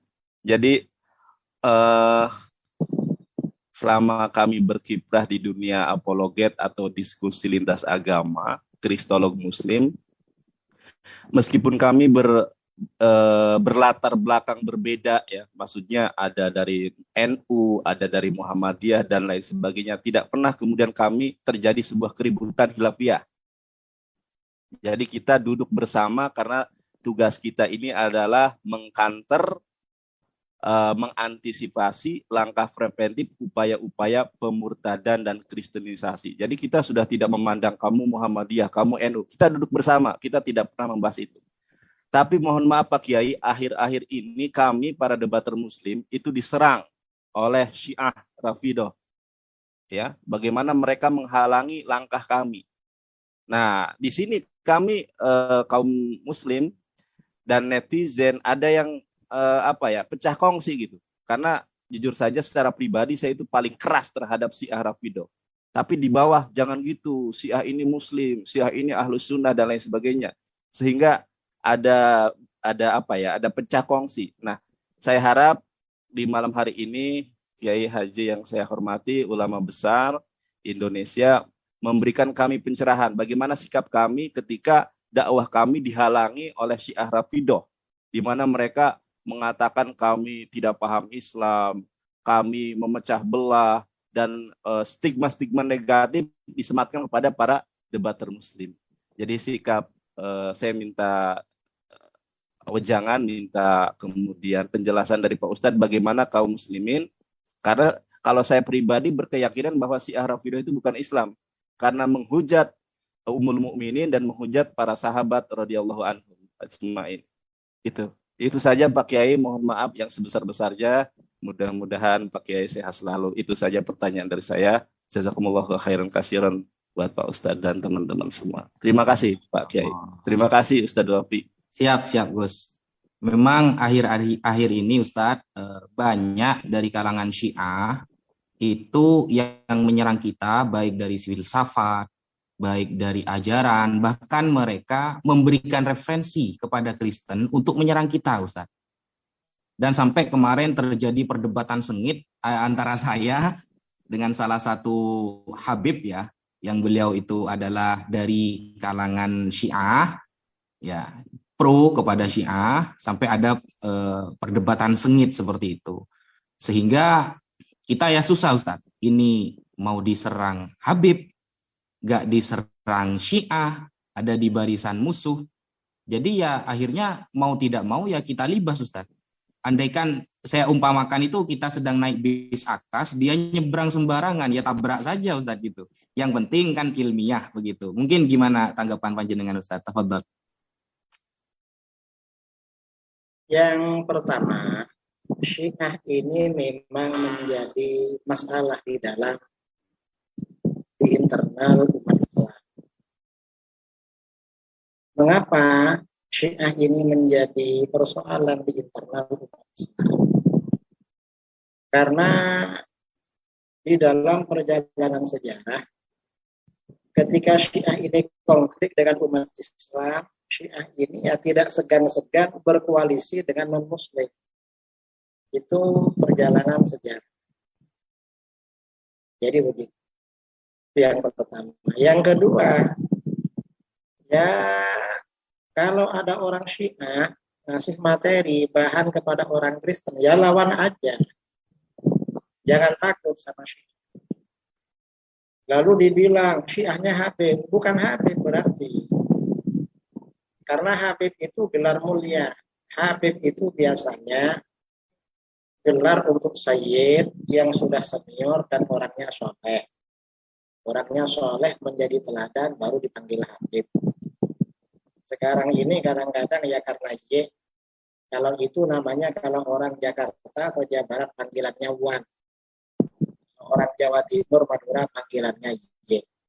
Jadi dia mungkin Y lah. Jadi bukan Habib. Karena nggak bisa menjadi teladan. Nah, kalau ada Syiah, entah dia orang Arab atau bukan, ya macam-macam, ya dilawan aja memang. Jangan pandang dia itu apa, pandang aja Syiahnya. Dan bagus itu. Mengapa? Karena ini memperjuangkan Islam. Ini untuk membela Islam. Nah, dia ini kok malah memihak kepada orang-orang di luar Islam. Ini kan masalah bagi kita, Syiah ini. Jadi ya harus kita hadapi di dalam masalah ini. Nah, tadi masalah Syiah. Syiah ini apakah Islam apa bukan? Jadi lihatlah. Karena Syiah ini sama dengan maling, pencuri. Gimana? Maling itu ada yang kelas teri ya. Kemudian ada kelas akap. Nah, ini Syiah ini ya ada yang Syiahnya ya ringan-ringan. Syiahnya ringan-ringan maka tidak kufur kalau begitu. Ada yang syiahnya kelas berat. Kalau syiahnya kelas berat sampai gak percaya Al-Quran, menghujat, memaki-maki ummahatul mukminin, mengkafirkan para sahabat, maka syiah yang seperti ini berarti bukan Islam. Berarti ya pantesan mereka gabung sama kafir karena sama-sama kafirnya. Karena kafir itu dengan perbedaan agamanya itu satu agama sebenarnya, sama-sama kafir. Pantesan kalau kita ya gak ngurus Syiah. Tapi ya kalau Syiah mau berhadapan dengan kita harus siap dihadapi Syiah ini. Nah, Syiah ini ya memang duri dalam daging umat Islam. Dan Syiah ini kita perhatikan di Indonesia itu tokoh-tokohnya biasanya gabung dengan liberal. Biasanya begitu. Dan liberal ini sebenarnya kan Islam liberal itu artinya Islam mengikuti mazhabnya Yahudi atau Nasrani. Jadi Islam yang mazhabnya ala Yahudi Nasrani jadi orang liberal itu, Islam liberal itu. Syiah biasanya gabung ke situ. Jadi itu ya, wallahu a'lam bishawab. Masya Allah. Jadi kita sudah mendengarkan teman-teman ya. Habib pun kalau sudah berpaham Syiah, ya kita diskusi sama dia seperti itu. Apalagi ada di barisan musuh, kita tabrak saja. Bukan Habib berarti, karena Habib itu adalah gelar mulia bagi dzurriyyah Rasulullah yang solih. Dan khususnya dia adalah ahlus sunnah wal jamaah. Kalau Syiah bukan Habib berarti. Itu jawaban dari Kiai Haji Idrus Romli. Kemudian di sini ada Uni Rifa sama Mas Mutu, Ustadz Ali. Ini gantian ya. Saya dahulukan para pendiskusi dulu, teman-teman, karena yang langsung berinteraksi dengan orang-orang kafir dan orang-orang Syiah. Sekarang ini sudah mulai banyak Ustadz. Syiah-Syiah yang bercokolan ada di barisan mereka, baik ya mengkritik sahabat Abu Hurairah itu tokoh fiktif, kemudian sahabat-sahabat yang lain itu pernah melakukan kesalahan dan lain sebagainya. Alasan mereka biasanya ya biasalah sahabat tidak maksum, gitu biasanya Ustaz. Jadi terutama alasan yang mereka bawa sekarang, perawi di dalam Sahih Bukhari itu banyak orang Syiah. Nah itu yang sering dinarasikan sekarang Ustaz. Perawi di kalangan Sahih Bukhari itu banyak yang Syiah. Ngapain kalian benci Syiah? Gitu biasanya Ustaz. Monggo Uni Rifa. Kemudian Mas Mutu. Assalamualaikum warahmatullahi wabarakatuh Kiai. Salam. Warahmatullahi wabarakatuh. Masya Allah ya, barakallah. Mudah-mudahan Kiai sehat. Seperti yang sudah disampaikan sama Gus Yonatan Andar dan juga Ustaz Wafi, bahwa dulu saya pertama sekali muncul di TikTok, kesulitan saya menghadapi anak-anak muda yang belajar filsafat lalu dikuasai oleh akal sehingga mencoba mengakali segala sesuatu tentang Allah.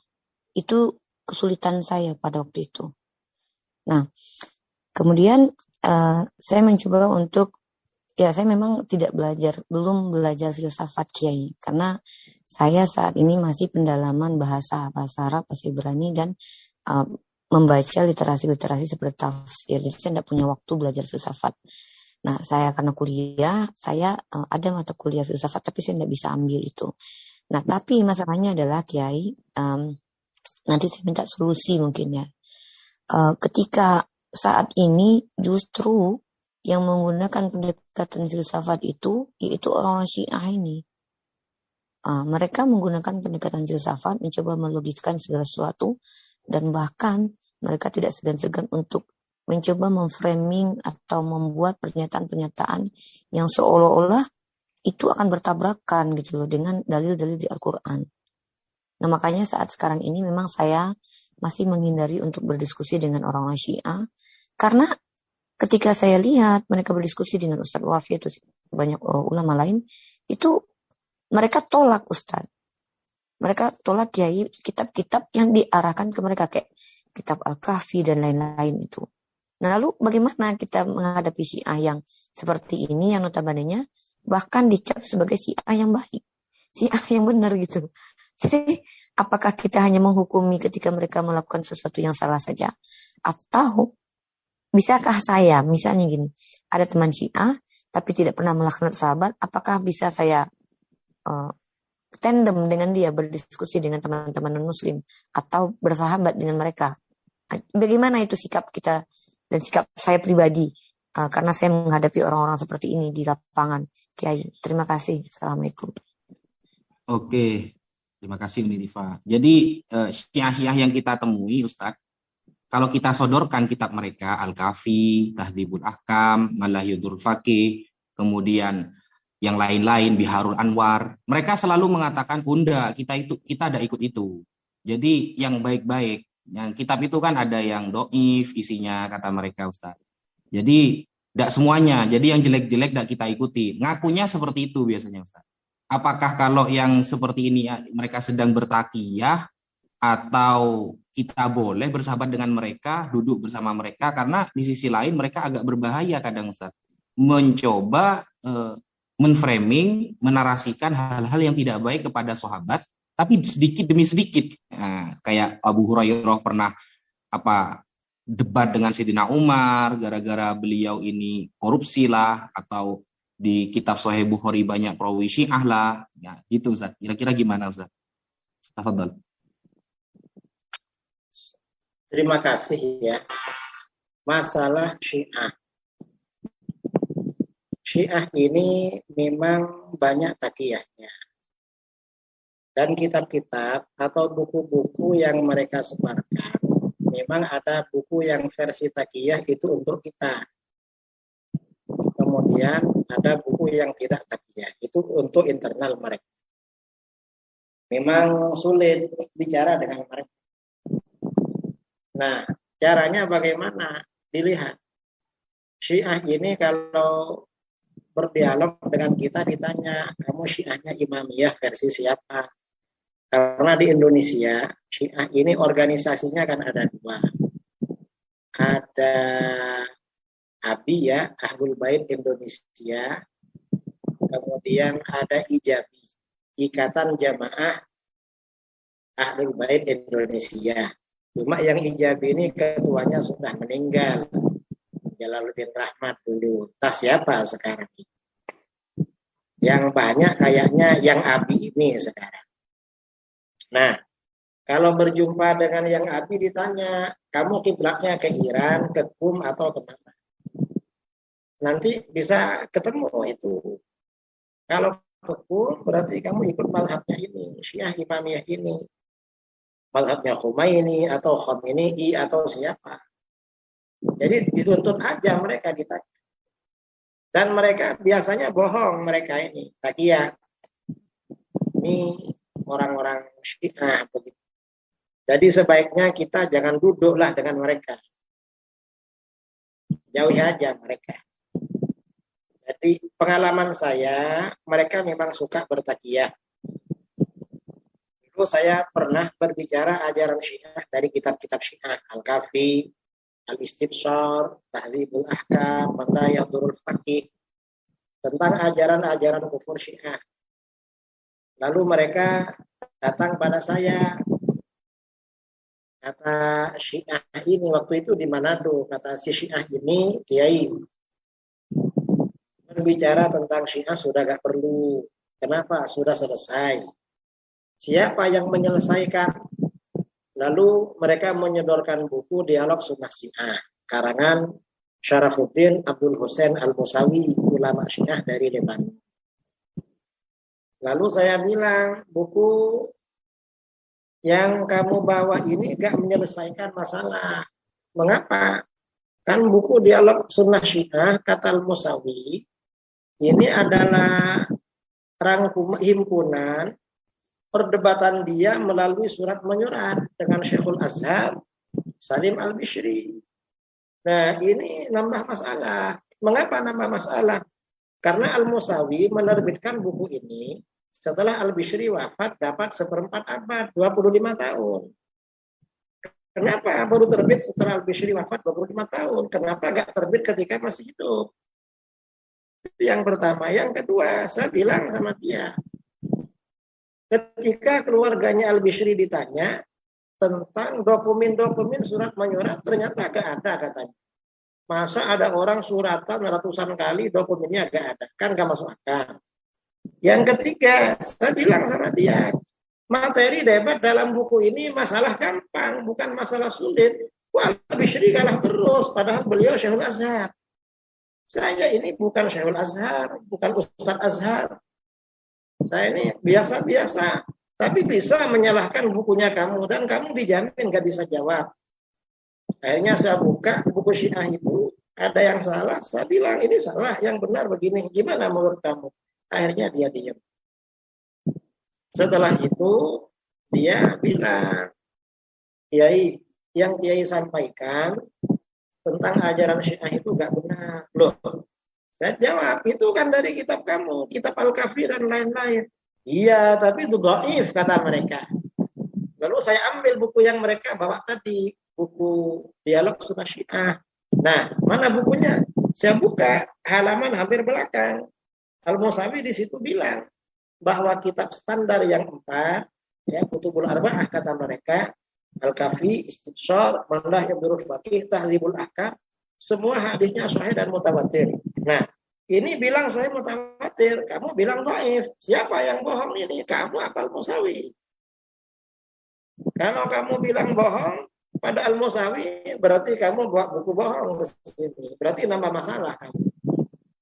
Kalau yang bohong kamu, ya gimana dialog dengan orang? Akhirnya mereka diam. Ya Syiah model-modelnya seperti itu. Sulit memang melayani Syiah cara seperti itu. Dan Syiah ini sama seperti liberal. Mereka ini berfilsafat sebenarnya bukan pakai dalil akli. Saya sering menyampaikan ya, dalil itu kan ada dua menurut kita. Ada dalil nakli. Nakli itu artinya Al-Quran hadis. Ada dalil akli, dalil rasional. Nah, dalil akli ini tentunya harus sesuai dengan kaidah-kaidah rasional yang diterangkan oleh para ulama. Kalau Syiah dan liberal ini bukan akli namanya. Apa? Itu namanya dalil ngakali. Artinya apa? Sebenarnya agak akli sebenarnya, cuma ngakali aja. Ini contoh ya, misalnya Sayyidina Abu Hurairah radhiyallahu anhu. Mereka mempersoalkan Abu Hurairah ini hadisnya kok banyak banget. Banyak banget. Kan beliau masuk Islam, Rasulullah sudah mau wafat 2 tahun. Ini kata mereka. Loh, karena mereka diperbandingkan dengan sahabat lain yang sedikit. Sebenarnya bagi kita, hadisnya Abu Hurairah itu gak banyak. Kan hanya berapa ribu, hanya sekitar 5.000-an lebih kan. Mengapa? Hafal hadis seperti itu gak perlu Abu Hurairah. Orang-orang sekarang yang hafal hadis 10.000 itu banyak. Ada yang ulama-ulama sekarang hafal 10.000. Kan berarti lebih banyak daripada Abu Hurairah kan. Artinya bukan barang hafal 5.000 ini bukan sesuatu yang sulit sebenarnya. Ya cuma Syiah ini ngakal-ngakal. Ya banyaklah apa namanya ya, Syiah ini ngakali sebenarnya. Dan terus Syiah bilang di antara perawi Bukhari ada orang Syiah. Kita jawab. Perawi Bukhari Muslim itu ada yang Syiah, ada yang Khawarij, ada yang Syiah. Nah, cuma ini mengapa diambil oleh Imam Bukhari? Karena orangnya dipercaya. Bukan Syiah model-model sekarang yang nggak bisa dipercaya itu. Karena definisi hadis sahih itu dalam mustalah hadis itu awwaluha shahihu wa huwa mattasal. Yarwihi adlun dhabitun amithlihi mu'tamadun fi dhabtihi wa naqlihi. Hadis sahih itu kan hadis yang bersambung sanadnya. Kan begitu. Orangnya hafalannya kuat, dhabitnya kuat, bisa dipercaya. Artinya definisi hadis sahih itu gak ada keterangan harus ahlus sunnah rawinya. Kalau Syiah berarti gak sahih. Ya enggak. Karena dulu guru pada masa salaf, sebagian orang Syiah itu ada yang jujur memang. Nah, kalau sekarang ini kan nggak ada orang Syiah yang jujur, pembohong semua memang. Jadi nggak bisa. Ini persoalan sebenarnya. Nah, ngapain Syiah ini kok ngurus Sahih Bukhari? Memang bukan kitab mereka. Ini kitab kita Ahlus Sunnah wal Jamaah. Kita yang belajar, yang mengkaji. Mereka nggak paham. Wallahu a'lam. Saya kira seperti itu ya masalah Syiah ini. Masya Allah. 3 lagi, Ustadz. 3 orang lagi. Setelah ini kita penutupan, Ustadz. Mas Mutu, tafadhol, Mas Mutu. Baik, terima kasih kepada moderator. Assalamualaikum warahmatullahi wabarakatuh, Pak Kiai. Masya Allah, Alhamdulillah. Allah kasih kesempatan saya untuk berbicara langsung dengan Pak Kiai. Ini Pak Kiai, dalam dunia lintas agama yang sering kami temui ketika di dalam pertengahan dialog kami dengan mereka, itu terkadang kami harus dihadapkan pada situasi di mana dalam pertengahan dialog itu mereka itu mengeluarkan narasi-narasi atau diksi-diksi itu yang tidak hanya menyudutkan tapi mencemooh Allah dan Rasulnya. Sedangkan panduan kami bahwa di dalam surah An-Nisa ayat 140 itu menjelaskan bahwa kami itu tidak boleh bermajlis dengan orang-orang yang seperti ini. Apakah kami harus melanjutkan dialog kami atau kami harus hentikan dialog kami? Itu yang pertama tuh biasanya seperti itu. Dan kami juga banyak menyaksikan di mana tuh ada tempat-tempat mereka tuh monolog mencemooh Allah dan Rasulnya. Ada perasaan kami untuk kami ingin masuk ke sana. Tetapi ketika kami masuk ke sana, itu malah membuka peluang mereka untuk lebih bebas lagi mencemooh Allah dan Rasulnya. Karena ada umat muslim masuk, berarti mempunyai hak jawab. Nah, mereka kan tujuannya terkadang bukan hanya untuk diskusi atau mendengar jawaban dari muslim-muslim ini, tapi lebih ke arah mereka hanya ingin mengejek aja gitu, Pak Kiai. Nah, adakah saran untuk kami atau nasihat untuk kami ketika kami tuh di pertengahan dialog itu dihadapkan oleh situasi seperti ini, kurang lebih seperti itu. Dan semoga Allah menjaga ilmu Pak Kiai dan selalu menjaga keluarga dari Pak Kiai semua. Terima kasih Pak Kiai. Assalamualaikum warahmatullahi wabarakatuh. Terima kasih moderator. Warahmatullahi wabarakatuh. Jadi ini berawal Ustaz dari surah An-Nisa ayat 140. Allah Subhanahu wa taala berfirman, A'udzubillahi minasyaitonirrajim, wa qad nazzala 'alaikumul kitabi an idza sami'tum ayatillah yukfaru biha wa yustahza'u biha maka fala taq'udu ma'ahum hatta yakhudu fi haditsin ghairi. Innakum idzam mithluhum innallaha jami'ul munafikin wal kafirin fi jahannam jami'a. Dan sungguh Allah telah menurunkan ketentuan bagimu di dalam Al-Quran bahwa apabila kamu mendengarkan ayat-ayat Allah diingkari dan diperolok-olok oleh orang kafir, maka janganlah kamu duduk bersama mereka sebelum mereka memasuki pembicaraan yang lain. Karena kalau kalian duduk bersama mereka, tentulah kamu serupa dengan mereka. Sungguh Allah akan mengumpulkan semua orang-orang munafik dan orang-orang kafir di neraka jahanam. Ayat itu seolah mengindikasikan, Ustadz, kalau kita tidak boleh duduk dengan para penghujat. Nah, susahnya ketika kita berdiskusi, ada narasi ketika mereka sudah terpojok, mereka itu menghujat. Terang-terangan menghujat Allah, Rasulullah, para sahabat, dan lain sebagainya. Apalagi sekarang sudah berkumpul dengan Syiah. Nah, sikap kita harus bagaimana, Ustadz? Kalau sudah mereka mulai menghujat, apa lebih baik ditinggalkan atau meneruskan diskusi, menampakkan kebenaran, atau gimana, Ustaz? Tafadhol, Ustaz. Jadi, kalau mereka memang menghujat seperti itu, kita meninggalkan duduk-duduk bersama mereka, meninggalkan majelis. Itu yang pertama. Yang kedua, kita tetap wajib membela Allah dan Rasulnya. Nah, membela Allah dan Rasulnya itu kan nggak harus duduk dengan mereka. Mungkin di forum lain atau di tempat lain. Dan mungkin nanti sampai pada mereka. Tetap harus membela pada kebenaran. Tapi duduk memang nggak boleh seperti itu. Kalau mereka seperti itu. Karena kalau kita duduk kan dikatakan innakum idzam mithluhum. Kalau kalian tinggal bersama mereka, diam bersama mereka, kalian seperti mereka. Maksudnya sama-sama dosa seperti mereka. Makanya orang itu berdakwah kepada agama lain. Ya. Ini kan ada pertanyaan, boleh enggak seorang ustadz berdakwah di gereja? Boleh, tapi hanya pergi ceramah, setelah itu pergi. Karena di dalam riwayat Bukhari Pak Muslim, ketika orang Yahudi ada di tempat peribadatan mereka, Rasulullah SAW pernah mendatangi mereka, lalu menyampaikan khutbah, setelah itu pergi. Jadi seperti itu. Sama ada pertanyaan lagi, gimana kalau kita dakwah di kafe-kafe, tempat orang dugem atau apa? Boleh, cuma syaratnya berat. Apa? Pertama masuk ke sana harus ghabdul basar, menahan pandangan, nggak boleh memandang yang aurat itu. Yang kedua tidak timbul fitnah, artinya nggak sampai dirinya tertarik sama mereka yang ada di sana.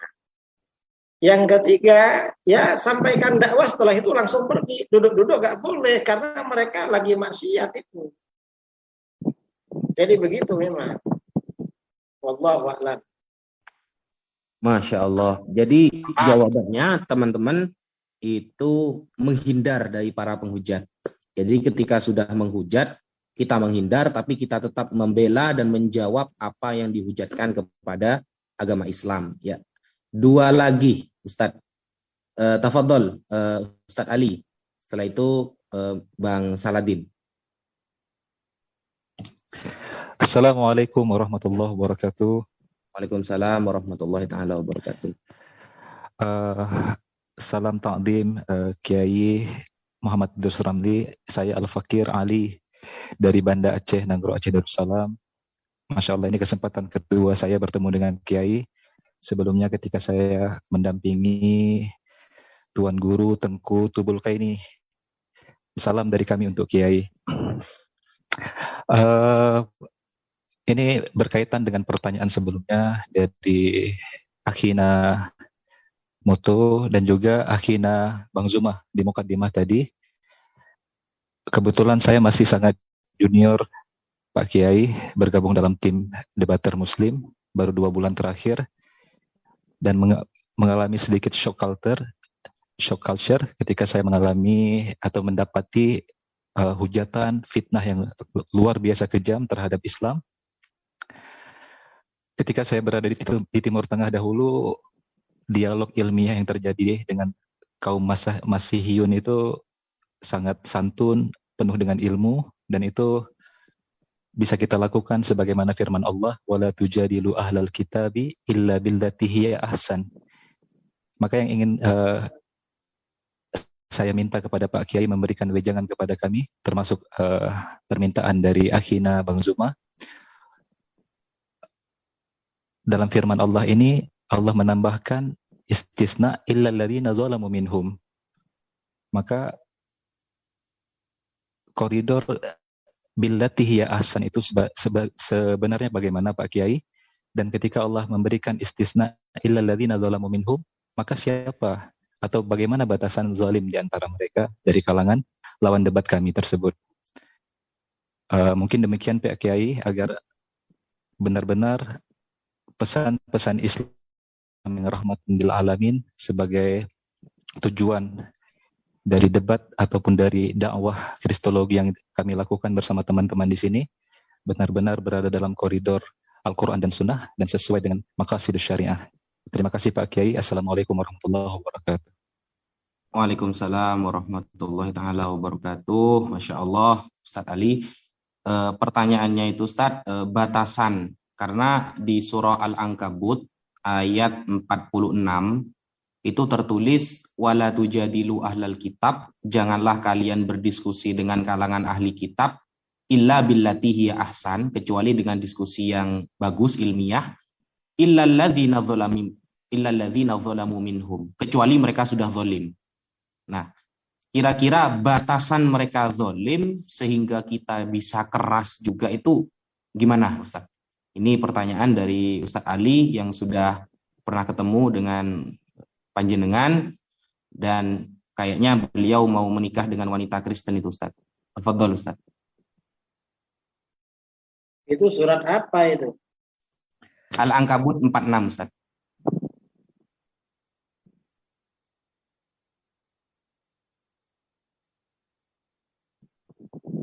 Al-Ankabut 46 ya. Siap Ustaz. Jadi illalladzina zalamu minhum ini, jadi di dalam Al-Qur'an wala tujadilu ahlal kitab illa billati hi ahsan. Janganlah kalian berjidal, berdebat dengan ahlul kitab kecuali dengan cara yang lebih bagus. Artinya ya yang lebih menghasilkan pahala. Artinya yang lembut. Illalladzina zalamu minhum, kecuali orang-orang yang zalim dari mereka. Kalau orang-orang yang zalim dari mereka itu, maka kita tidak lembut lagi, harus kasar keras juga pada mereka. Maksudnya seperti di dalam kitab-kitab tafsir. Jadi begitu.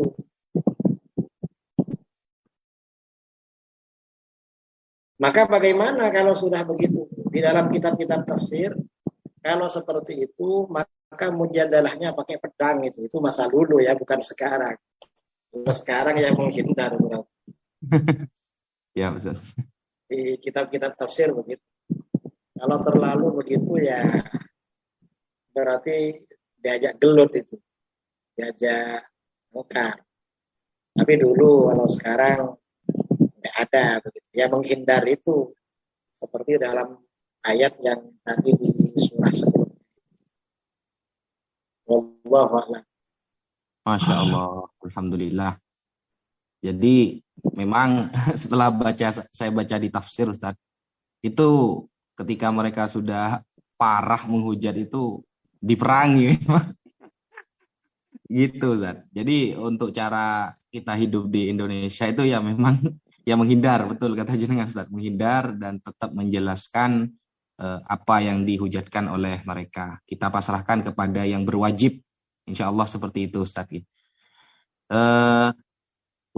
Mas Saladin, tafadhol. Yang terakhir ya. Assalamualaikum warahmatullahi wabarakatuh. Waalaikumsalam warahmatullahi taala wabarakatuh. Terima kasih untuk moderator kita dan suatu kebahagiaan akhirnya saya bisa menjadi nyantri ya, bahasanya nyantri walaupun hanya melalui media Zoom ini ya kan. Nah, saya ingin mempertanyakan ini beberapa ya, diantaranya pertama ini tentang fenomena tauhid di sebelah gitu loh. Ini ada orang-orang Kristen yang menggunakan literasi ya, menggunakan literasi kita ya, yaitu tauhid tapi dengan definisi yang berbeda gitu, di mana mereka memaknainya dengan kesatuan, ada yang semacam itu. Sedangkan kalau kita kan wa ma min ilahin illa ilahu wahid kan gitu, tapi mereka artikan di sana bukan katakanlah kalau misalnya di dalam Yohanes atau di dalam Bible mereka kan satu-satunya kan gitu, maksudnya tidak berbilang, tidak berbagi, tapi di mereka diartikan menjadi kesatuan. Nah, itu bagaimana gitu untuk menangkal mereka menggunakan istilah tauhid itu Ustadz ya. Terus yang kedua perihal masalah satu pertanyaan. Oh satu ya udah itu di ini saya pertanyaan ini aja gitu yang mungkin menyambung.